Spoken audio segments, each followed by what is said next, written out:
Well, hello dear viewers, welcome to Level Up Reviews. Today I want to talk about some of the other original Ultima games that were not part of the main series. Let's jam!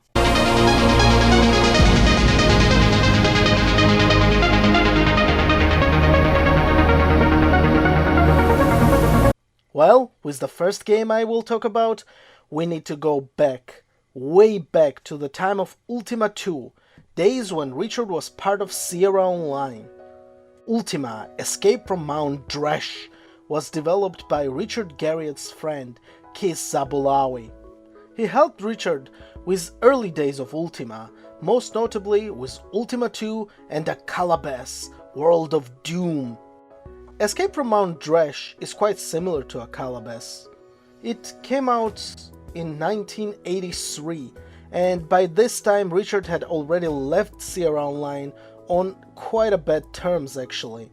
Quite frankly, there are so many rumors about how the development started and how it got named Ultima, even though Richard owned the name. It is very hard to say. Richard actually made an accusation about the company's leaders' rapid substance abuse. Sierra Online members disliked him quite a lot for this. I will stick to most realistic version of the story, that it was a favor by Richard for his friend Keith. I mean, without Keith Zabulawi, Ultima would be quite different. All that said, game has quite a lot of problems. It was developed for Commodore VIC-20. This machine was mostly used by children. To run the game, it needed special 8 kilobyte memory expansion, not to mention RAM boost, so it wasn't exactly a hot sales item with all the requirements. Only about 3,000 copies were made of it, so it is a very hot collector's item, with around 14 legitimate copies known in existence. Escape from Mount Rash is a very simple game. It's like a Calabas, only reversed. You start in the dungeon and try to get out.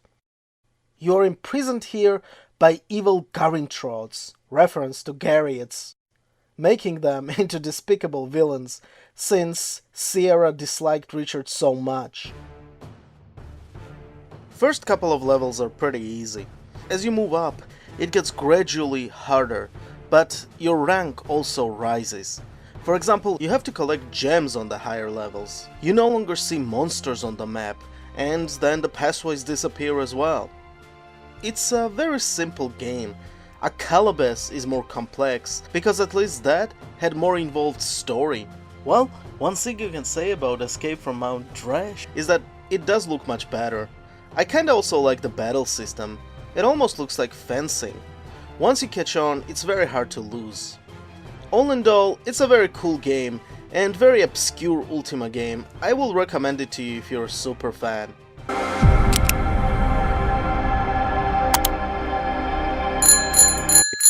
Other than this, there are two more original games for Game Boy. Ultima Runes of Virtue 1 and 2. Both of them were developed by Origin. It was published by Fujisanki Communications International. The first game came out in 1991. It's sorta like Legend of Zelda. It is actually a first multiplayer Ultima game ever to be released. You do not play as an avatar in this game though, you play as his companions. You need to select either Shamino, Dupree, Yolo or Maria. Each has a special ability. Maria is of course a mage, so she's best with magic. Even though she starts pretty weak with dagger, she gets much stronger, sorta like old school D&D wizard. Yolo starts with a longbow, Dupree with an armor, and Shamino with a magic throwing axe. There are also a lot of non-playable reoccurring Ultima characters, like Behlam, Chuckles, Sherry, and of course Lord British. Dr. Cat, or David Shapiro, guy who created this game, along with Scott Smith, even appears in this game. Like in a lot of games like this, you gather up a lot of special items as well. For example, a magic wand, or a rope that creates bridges. Well, basically a villain named Black Knight, I know, very original, has stolen all the runes, so you're tasked to retrieve them. Each rune is in the final level of the dungeon. They get progressively harder.